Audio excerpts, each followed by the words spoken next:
What up, what up? It's your homeboy Maul the Pimp, a.k.a. MTP, and welcome to another edition of the OG Talk Podcast. My co-host, Ant Banks, can be here today. He's under the weather, so y'all hold it down for Banks. We're going to hold it down for him. Shout out to your Uncle Banks. Now, this is a very special edition, very special podcast. I got a very special guest right here. This guy right here has his own show on Nougat Radio Network. He's the blogger with the biggest pen, the smartest guy with a bow tie. You see the bow tie on him, right? I'm talking about Mr. David Tullis. Welcome to the OG Talk Podcast. What's going on, David? Jamal, it's a great honor to be here. Thank you for having me. Now we reversing the roles. If y'all have followed me along the last 3 to 5 years, you've seen me as at least 3 to 5 times on or more on David Tullis' show. I've always been on his show as a guest to promote different things or whatever. Each time I have a project coming out or something I need to talk about, I reach out to him. He reaches out to me, and I come on his platform. But now he had a situation. So now I got to bring you on my platform and talk about your situation. So again, man, welcome to the show, man. How you doing, David? Well, I'm well, thank you. And I want everyone to know that when you're arrested, there's a very good chance that the police work to have you arrested is wrong, carelessly done. And we know that policing is sloppy, that prosecuting work today in our day is very sloppy. And that's because everybody plea bargains. We have a plea bargain mill with the public defender and the prosecutor. No one goes to trial. 3% of cases are tried. That means there's a subsidy, a kind of payment, if you will, to the police to be careless, to not be particular about the details and due process and planting evidence and things of that kind. They do willingly and gladly, knowing that they will not be held to account by a close investigation of a trial. So this is why I got David on the show. I'm going to read the text. David texted me last week, right? And he said, I'm going to read this. He said, Jamal, this is David Tullis here. Here's a video of my arrest, pretty much. I said, you got arrested? He said, yeah, I'm one of the brothers now. So he know how it feels. Yeah. I said, damn, exactly when and where did you get arrested? Wednesday morning, and it made me miss my show. I got arrested in Hickson. I said, I need to get you on my podcast to talk about that. You know what I'm saying? So, David, let's go back. What day was this you got arrested? This was the day before Thanksgiving, Jamal. And November I was going into work. November the 22nd. He should have got arrested on the 24th. That was my birthday. The way it would. You should next time hold off 2 days. Hold off. Yeah. So give us a play-by-play of what happened, man. Well, the sheriff's deputy Brandon Bennett was behind me and saw that I had a 2-inch square piece of missing red plastic in the right rear tail light, which he said later was a violation of the light law. And many people are brought into jail on light law charges. And these are, of course, pretext stops, part of Jim Crow social engineering and social management that we're still under today. And so he turned on his blue lights. So that was the probable cause for you over that was the alleged probable cause. Alleged. Right. Okay. All right. Cool. Right. And so that was the pretext. And so he came to the window and wanted to know. He wanted to know immediately to have my driver's license. And so my answer is to. So I mean, if you have a driver's license, I can get you along your way, hopefully, relatively quickly. Okay. I understand. Well, what makes you believe that I'm traveling right now in Commerce? Well, I observed you on the motorway and jumped out of the car real quick sometime while I was behind you, and I didn't see that, but I was behind you the entire time prior to turning on the blue lights, pulled in behind you, so I do believe you to be the person operating this vehicle as of right now. I'm not. I rebut the presumption, sir, that I'm operating a vehicle. Right now, I would rebut the claim that I am driving and operating a motor vehicle. Is it not possibly prudent for you to determine whether or not I'm involved in the activity under the privilege right now? That would be under 55, Chapter 50, and also under Chapter 65 of the Tennessee Code annotated, which is carriers. A conveyance. I'm sorry? No, sir, you're not. Okay, right there he says, I would say you're not operating in commerce. Now, this is a very important point. Break down what operating in commerce means. Okay, for those well, who don't know. what I'm doing is I'm doing what I think you need to consider doing the next time you deal with the police, and that is challenge the presumption that you were involved in commercial activity. This is called a traffic stop because traffic is business on the road where you are transporting goods and people for hire. He's pretending I'm a truck driver. That's what a traffic stop is. It's the enforcement of the book I'm holding here, and that's Title 55, which is the motor and other vehicle book. Okay, this is the law book, regulations for commerce.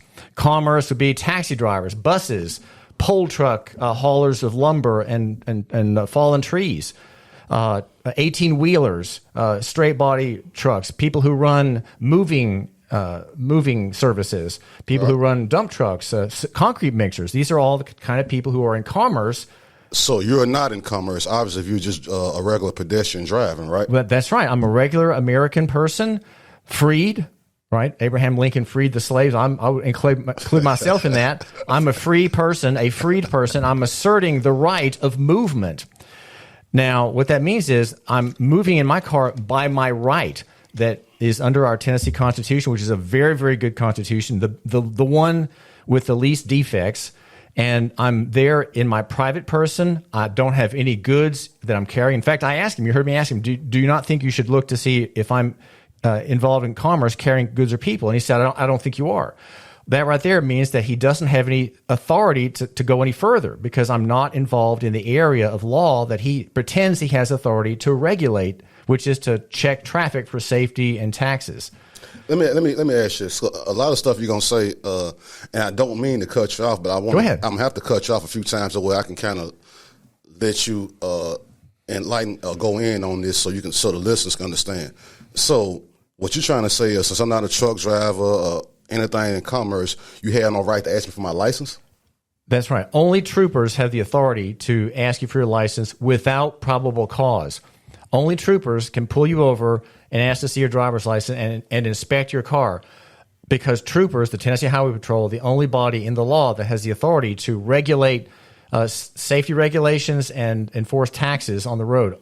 Cops and deputies don't have any explicit grant to do that. So these people are poaching on the authority of higher ups. So with that being said, that means anybody that's driving through the city of Chattanooga, in the city, if they get pulled over right now and the police say, I need to see your license, you're trying to say, are you saying that if I'm not driving a truck or I'm not in commerce, you have no right to ask for my license? Because if that's the case, why do anybody need a driver's license? Well, you only use that as an excuse. That's right. You don't need a driver's license unless you're involved in commercial activity. Chattanooga has a division that enforces the commerce laws on the road. It's in the Transportation Department of City Government. So they look out for taxis. If you run a trucking business and have your headquarters here, you're involved with that department.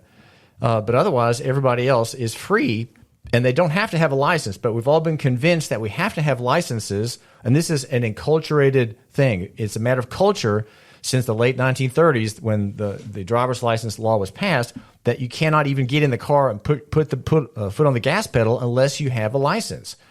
We were just taught to believe this. So my work as a reporter is to show that this is really just Jim Crow with a kind of color-blinded view of the public. Policing is slave catching from before the war, before the Civil War. Police were established all through the South to catch runaway slaves and to coordinate the bringing back of slaves to their masters. And that the same in Chattanooga. Though if you read the history of the Chattanooga Police Department, that whole part of the history is not in there. Okay, I look carefully for it. That's not in there about the slave element. But they are effectively property management people, and they view you and me as property. And yet our Constitution says that we don't have to be involved in commerce to exercise our God-given and unalienable rights, Jamal. All right. You have a right as a man freed from servitude to be on the road without having to give anybody an accounting of where you're going or to have to ask anybody's permission. You don't have to ask Nashville and the Department of Safety with your license for the right to be on the road. You have a right to be there because God made you in His image, and you are free under our law. And the law they're using against you is being abused. They're not obeying their own law in this book and staying within the lines. This is the book. They're not staying within the lines of type in this very heavy green volume in my hand. This book gives limits to what they can do. Okay, let me say this because, hey, Rick, he told me this. The stuff he's saying now, he told me this a few years ago when I was on your podcast, I was on your show, we talked off camera. He said the same shit to me. My whole thing, I was like, man, that shit would not work for a black man. If we get pulled over by the police and we say, you know what, I'm not operating in commerce, I don't have to show you my license. That's not going to go in our favor right there, point blank. You know, if black, go ahead. Let me say this. That's not going to go in our favor. I know. And you said that. I remember you saying that. Yeah, I remember that. And Lil Mo said the same thing. Right. Now, I know, Rick know, and everybody else know, we know 100 people who's been charged with driving on suspended license, driving out of license, all kind of things that are driving related, right? So my point in saying that is, like, even if you're saying that's the law, obviously the police have enough sense or have a cushion the way they know that they can override that. Because if that's the case, this person, that person will be charged with driving without license, driving without insurance, and all this type of shit. I told you this years ago. I said that wouldn't work for a black man. Now, you being a white guy, when you text me and said you got arrested, you said, I'm one of the brothers now. So let me say this. When you the same thing you told me years ago, they have no right to do this and do that. When you got pulled over and you was in that position and you used that as your defense, it didn't work.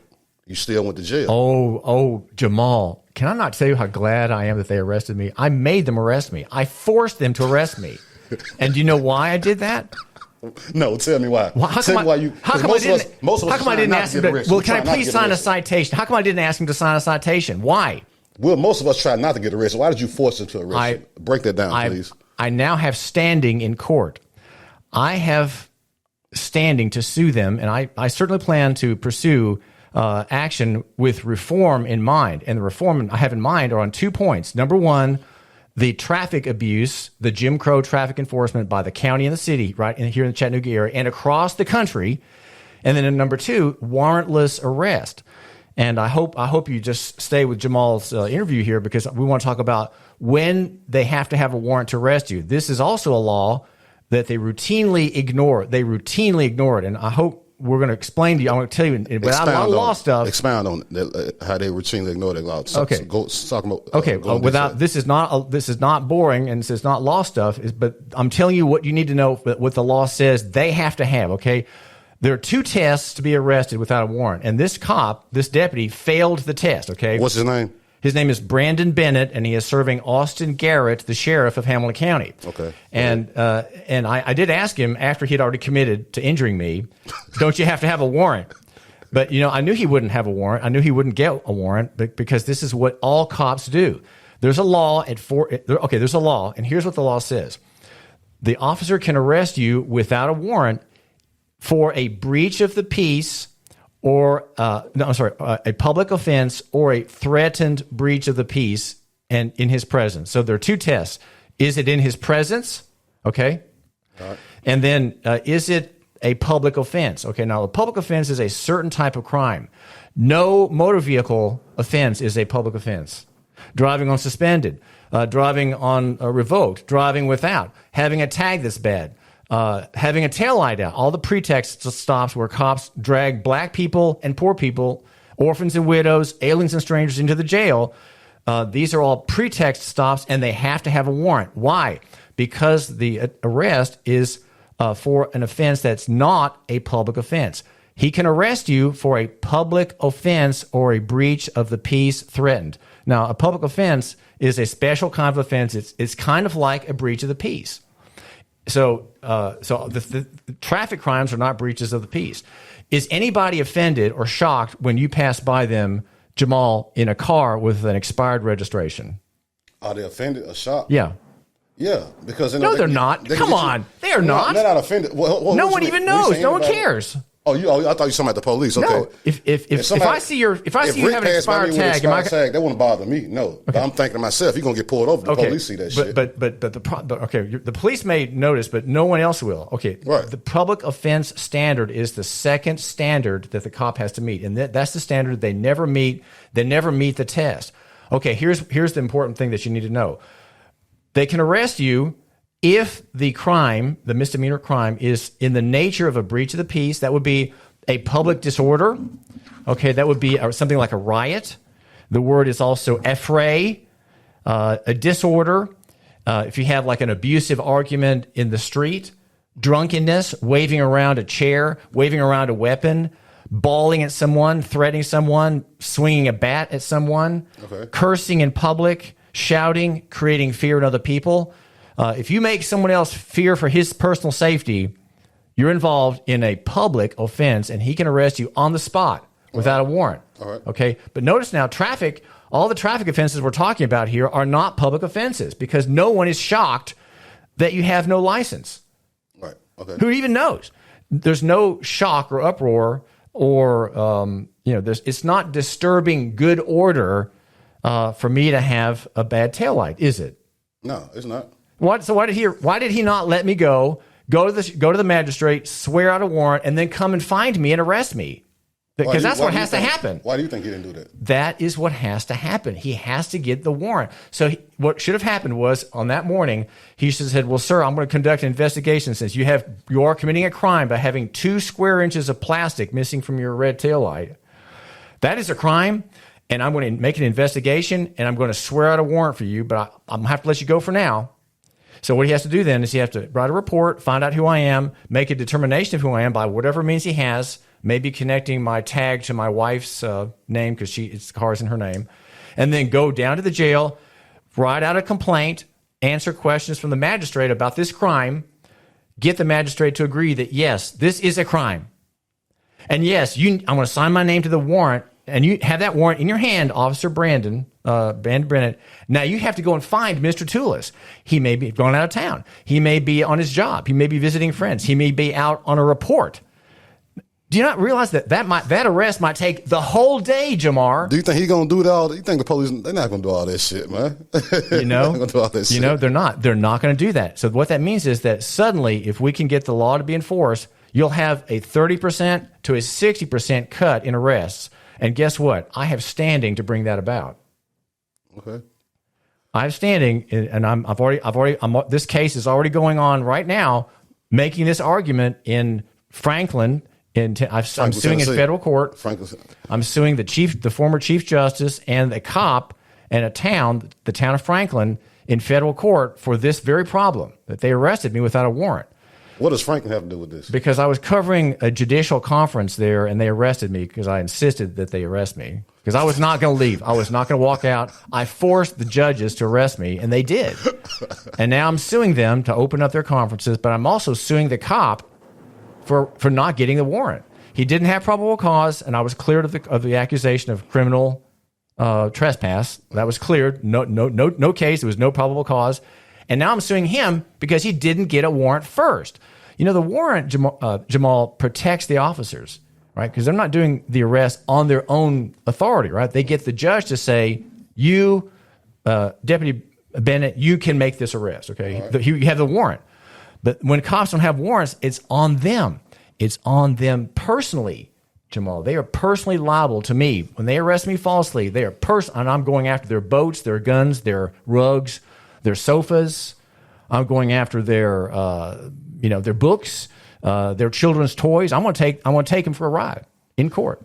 Let me ask you this, man, because you're educated on the law, so you read all this. I know you're not speaking on stuff that you don't know, but if all this is true, why are people, black and white, constantly getting traffic charges, going to jail for shit like this? If this is the law that they can't do that, well, I why? Think we're because they're not true and they're not educated on it. Why is this happening? Well, I know I'm your guest, but I have a question for you. Why do you think?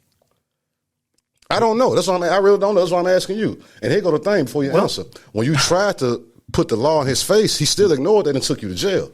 Right.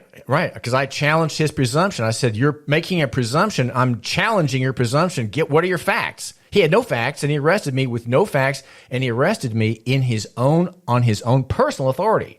So that means that now he is accountable to me personally. The law in the books protects the officer, and I'm very much pro-government. I'm very much pro-cop. I know that, Jamal. I know that. I don't want these cops being vulnerable, but I'm going to have to be suing these people for arresting me without warrant because they're hurting me. I mean, you can't hurt me without a lawful basis. But why is this continuing? Well, the reason is I think that we Americans are very lawless minded, and I think it starts in the church. The church is not teaching people about the law of God. the law of God very specifically prohibits all these kinds of things. That is to say, the Christian scriptures would call what happened to me as a kidnapping. And if there's money involved, kidnapping in the Word of God is a capital offense. When cops drag people off the street, barge into their homes and take their children or take their husbands or wives without a warrant or without lawful reason, that is kidnapping. And the Word of God says you have to. This is a capital offense. You have to die for it. And I mean, and that's, and so the reason these things happen is God's people, the church, the ministers aren't teaching about it. We don't believe these things, and so we don't understand these breaches of man-made law, and we're not offended by them because we're not offended by, I guess, offenses against God and His commands. So we don't care about God's laws. We don't care about men's laws. And people we hire, the public employees, the city employees, the cops and the deputies, they don't care either. So, everyone agrees, the people and the officials and the cops agree, well, we don't have to follow the law. We're not too worried about it. And that's exactly why we're continually abused. Let's talk about this. So they arrest you. You want to hear how they dragged me? I was just going to say, so they take you to jail. Talk about, give us that experience. You get arrested, you get put in the back of the police car. They take you to the jailhouse. Explain the process from the car to the jailhouse and the whole. Well, give us that. He did finally Mirandize me in the car. What the hell that mean? To read my Miranda rights, I don't have to say anything without my lawyer present, and anything I say can and will be used against me. Now, when the time came to go through the Sally Port of Silverdale is a steel gate, and the cruiser goes through it, then that gate closes, and then now it's trapped. Okay, then the other gate opens up to let you into the jail arena there near the booking door. So they said, Miss Tullis, it's time to go. We're here. It's time to go. I said, well, you're going to have to carry me because I'm not going to cooperate with a false imprisonment and false arrest. And you know what? And I made sure that as they were kind of drooping me out the door, I said, "Are your cameras on?" And they said, "Yep." Two of them said they were. So now, you mean the body cam? Yeah. Okay. Because I want to show how humiliating it is, and I want to be humiliated in public. I want everyone to see how humiliated I am because they do this to you. They do this. Right. Why do you cooperate? Why do you cooperate with this? You need to make them carry you. Why does anybody cooperate with a false imprisonment and a false arrest? Make them carry you. I know. Though you're thinking, well, they're going to charge me with resisting. Most likely they would. Right? If it was us, they would. Yeah. Well, resisting arrest requires the use of force. No one can charge you with resisting if you're just a rag doll. Okay, that's all. I'm a rag doll, and so my best loafers, my best dress shoes were all scuffed up on the toes as my toes dragged across the pavement to the steel door. Evidence of damage. This is evidence of damage. Hey, so they had your handcuffs and they pulled you by your arm. And they're very painful. Handcuffs are torture devices. Right, of course. And they were developed during the slave days. Why don't they just have Velcro? Why do handcuffs have to be so painful? And why, if the cop doesn't like you because you used an F-bomb on him and called him a name, will he make them very tight? Right. Why not Velcro? Right. Yeah. Why the torture? They like to torture you. Hey, so they love humiliating the people. So they dragged you from the squad car to the jailhouse, right? And so are you gonna try to press charges or bring another lawsuit because of that? If I'm the cop, you are so naive. If I'm the cop, I'm gonna say I asked him to get out the car. He wouldn't get out the car. So what I'm supposed to do? Leave him in the car? That's what I'm gonna say if I'm the cop. Well, I don't say. I never make any threats. Okay, I never threaten anybody to do anything. And never make a threat. Okay, that's a very good piece of advice. But I'm going to be resisting the criminal charges against me in court. There are two criminal charges.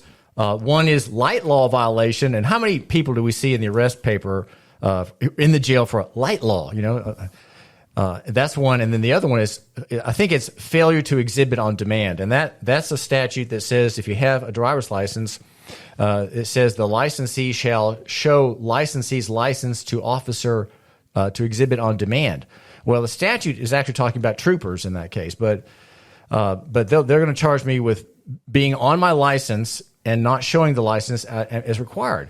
But I'll tell the court that, well, I wasn't on the license. Well, think about this. You have a beard, right, Jamal? when you go to the lady who cuts your hair, well, let's say when you have the deer in your life trimming your beard, does she have to have a barber's license to do that? No. Why not? Why not? I don't know, but as long as you do a good job, I don't care if you got a Well, license. no, that's not the question. She doesn't have to have a license to do that because she's doing it privately, right? When your wife or your husband cooks for you, why does that person not have to have a restaurateur's license? Why? Because it is private, right? When you're in public, running a restaurant or running a barbershop, and you're in public and you're serving the general public and making your living off the whole of the people with an open business, you are going to be subject to the privilege and the license requirements because the state would claim that you are affecting the public interest and you have to have a license. So my answer on the license question is, well, Your Honor, I wasn't on the license. I have a license, but I wasn't on it. To be on the license, I would have had to be on that in that morning, under a contract to carry goods to people for hire, and I wasn't doing that. Operating in commerce. Again. That's right. I was not. I have a license, a Class D, Your Honor, for commercial purposes, up to 10 tons. But I wasn't on the license that day. I was in my 1-ton green car on private business. Actually, I was going to do press business, and the press. And you're the press, and you're the press, is covered under Article 1, Section 19 of our Constitution. We have press rights. What I was doing was constitutionally protected. How can I be arrested for engaging in constitutionally protected activity like this podcast, Jamal? You're protected. This is a press function right here. You know that. You're under Article 1, Section 19, and so are the people out there watching this maybe. Y'all have cell phones, right? Hey, David, so let me ask you. Everything you're saying makes sense, but let me say this. Yeah, we're black, and how does it work for us? That's your question. No, but I didn't answer your question before. I didn't answer it. No, that's not my question, but it is a good question. That's a good question, but that wasn't I was about to say. Here's the thing, though. If I get pulled over leaving here, because I know you got a license and insurance, so if I get pulled over by the police, even though it's some bullshit, I know why did you pull me over? Let me get my license, my insurance, so he can get the fuck out of my face. Now, he asked, can I search your car? No, you can't. But here go license insurance. You can see that I'm valid. I got insurance. I got license. So let me go. Don't you think you just could have handled it like that and all this shit would have been wouldn't have happened? I hate you pulling me over. Here go my license. Here go my insurance. Now I'm out of here. Well, it would have been a lot smoother. I'm challenging this whole system. I've been challenging this whole system much of my professional life as a reporter and journalist. And I sued the Commissioner of Safety in 2000 because I didn't have a Social Security number, and yet I wanted to have a license. So I've sued to have a license.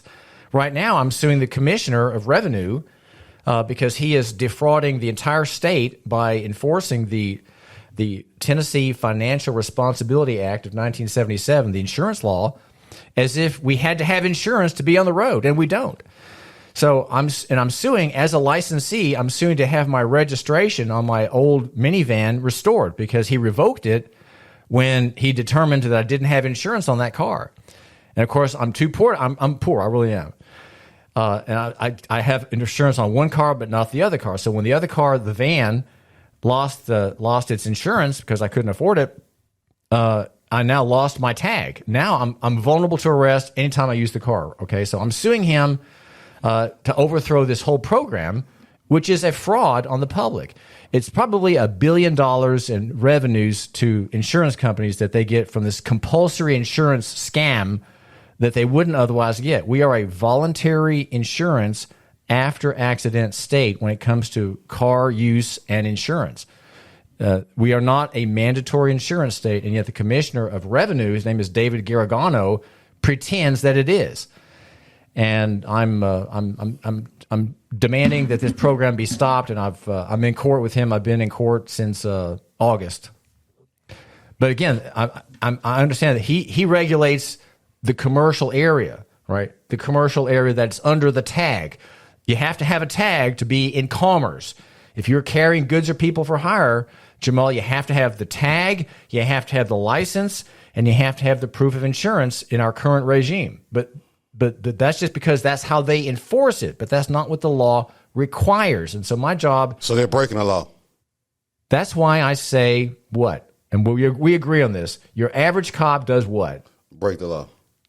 Yeah, but how you often? say he break the law more than the average dude in the street. That's what you said earlier. The average cop commits more crimes in the average day than the worst gangbanger of anybody you know. The worst hoodlum that you know is less a criminal than the cop who violates this book over and over again, making arrests without a warrant. These are crimes. And, you know, my arrest was a crime. It's not just a tort where I'm injured and I have to sue in circuit court or U.S. district court. It's not just a tort. It's a crime. And it's partly a crime because I gave them a notice about this whole problem. This is it's 20 pages. And when I travel, I always have a copy of this in my notebook. I have a kind of travel papers notebook. And it's called administrative notice. And I didn't say this when I was arrested. It's just slipped my mind.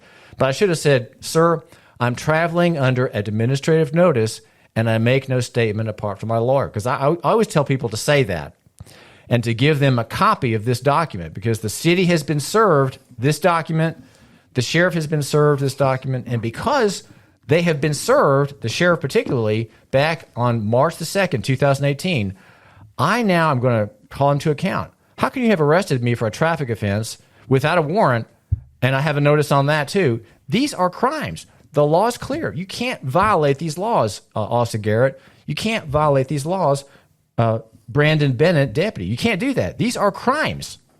But here's the thing.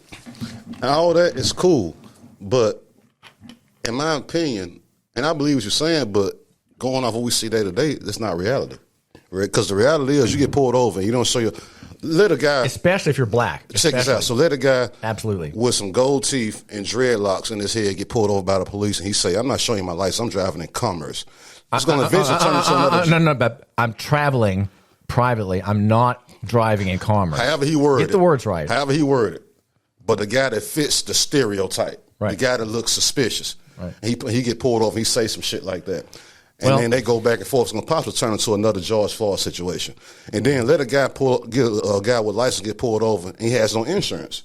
He's going to get a ticket roll for him for that driving without insurance. He's going to go to court, and they're going to suspend his license. You follow what I'm saying? So all these things you're saying, I'm saying this to educate people because it sounds good coming from your mouth, but then it sounds better with a white guy saying that. I know. It sounds like an ideal world. It's not realistic. It's not realistic. It's not realistic. It's not. Of course it's not. So how are you going to win by pushing that line? You think you're going to be the one guy that goes to court and says this and they're going to follow that? You're very perceptive. You know how the world works. You've seen all the dark corners of the world and met all kinds of people. Many of them have had trouble with the law. Right. Many have been, look how many black men have been in prison or jail far, far more than any other population on the earth. Right. Black men and the jail system and prosecutions, it's called a carceral state. We live in a carceral state, the prison state. Now, I'm in the open prison, and a lot of black men are in the real prison behind the cells. Okay, so we're both in prison. They're in the cell, and I'm out on the street traveling in my car. And you're right; it is kind of ideal. This is kind of a la land, right? The la land of the law, right? That's the way the law is supposed to be. But we know it doesn't work like that. And I'm in despair that your question is such a good one, and I don't really have an answer for it. Best I can do is talk with people who contact me and say, David, can you come to my church, talk to my men about what you found out? What can you do to help us? That's what I really want to do. I want, especially the black church. I'm a Christian man. I love the Lord Jesus. I read the scriptures. I try to live a Christian life. Use me to find out what you can do to protect your own men and women, your young teen men in your church, especially if you're black, because there are solutions. We can stop them. We just have to start thinking about fighting the machine. We need to resist the machine by the law itself. And the law does work. If we make a proper appeal in court, we will get dismissals. The cops will suddenly think, wait a minute, something's happening here. What I'm arguing for will work if it's generalized and if more people understand the basic and simple ideas that I'm proposing. Okay, because like when you stood up for yourself, you saw what happened, right? So in the end, so let me ask you. But now I'm suing it. What's the difference between a $75,000 false arrest and a $5 million false arrest? I mean, you can set it up. You can set it up so that you're not involved in the lower one, but in the higher one. Look, we're all going to get arrested. Okay, they're going to get everybody at some point. let's make sure that when that happens, that we are ready and we can get set for a claim against the parties involved at the higher level rather than the lower level. So I'm going to wrap it up. Before we get out here, I'm on a few things.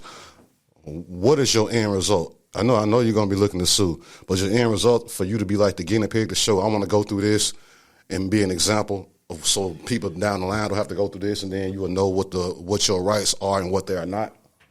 On top of the lawsuit, that's your main reason for standing up and going to jail and taking a hit. I want to take the hit because that's what the Lord Jesus did. Number two, when you take the hit, you have standing. You have a position of authority. I have authority now that I didn't have before. Okay. Right? I have influence being an arrestee and a defendant that I didn't have before. Now I'm like everybody else. Now I can sympathize more with the oppression of black people and poor people and aliens and strangers. And I have legal standing. I have place to sue, and I plan to make use of my rights for relief. I got one more question. So if you leave here on the way home and you get pulled over and ask your license, you going to not show it to them? Or are you going to say, I just went to jail the other week, man. I don't want to do, here you go, man. No. You going to do the same shit? Absolutely. You serious? Right? I know the game now, and I know what the jail is like. It doesn't scare me. Look, if you've been in jail, don't be scared. You have nothing to lose by taking up my ideas, okay? Take up my ideas. Administrative notice is what I'm using. Okay. So, again, before we got here, David, tell, again, give them what you were charged with and the officer who arrested you, and what can we expect in the future coming from this? Give us that. Okay. I'm David Tullis, a reporter charged in traveling. I was accused of driving with a damaged light. A damaged tail light, and that violates the rules under commerce. And I'm also charged with not showing my driver's license, and that's called failure to exhibit. And the charge is by the state of Tennessee. The people filing it are Austin Garrett, our sheriff in Hamilton County. Brandon Bennett is the deputy. And there's the first hearing in Sessions is January 18. Okay, next year. Okay. Criminal. Gotcha. All right. I might need to come today. I want to see how this goes. I need to follow this. We might need to broadcast live from the Hamilton County Courthouse on Nelson, Rick. We might need to follow this and see how this goes right here. Yeah, I'd be honored. So, Dave, before we get out here, give everybody your contact information. Give them your social media, your Facebook, your YouTube, your Instagram, and let them know also the days and times that your show premieres. I'm on the radio every morning here in Chattanooga, 7 o'clock in the morning on the weekday at 96.9 FM and two other stations, but it's 96.9. And I'm a blogger with the biggest pen, and I write at TN Traffic Ticket. I'm kind of a subject matter on traffic tickets, studying the law as I do and suing over it. So it's TN Traffic Ticket, and the name is Tullis, Tullis. So if you want to find me, just type in the name David Tullis, Tullis, and you can find out how to reach me. I love to talk to you.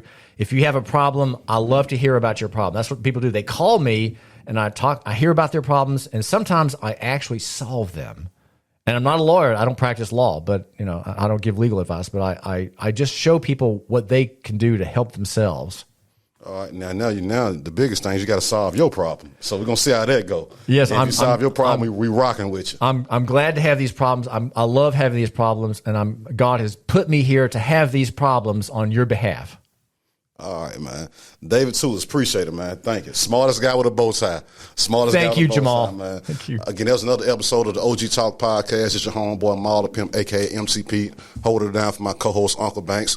So y'all subscribe to my YouTube channel, which is called Pimpoholic TV. Follow me on Instagram and Twitter, at Maul the Pimp. Make sure you go to my website, www.maulthepimp.com. And we out of here. Salute.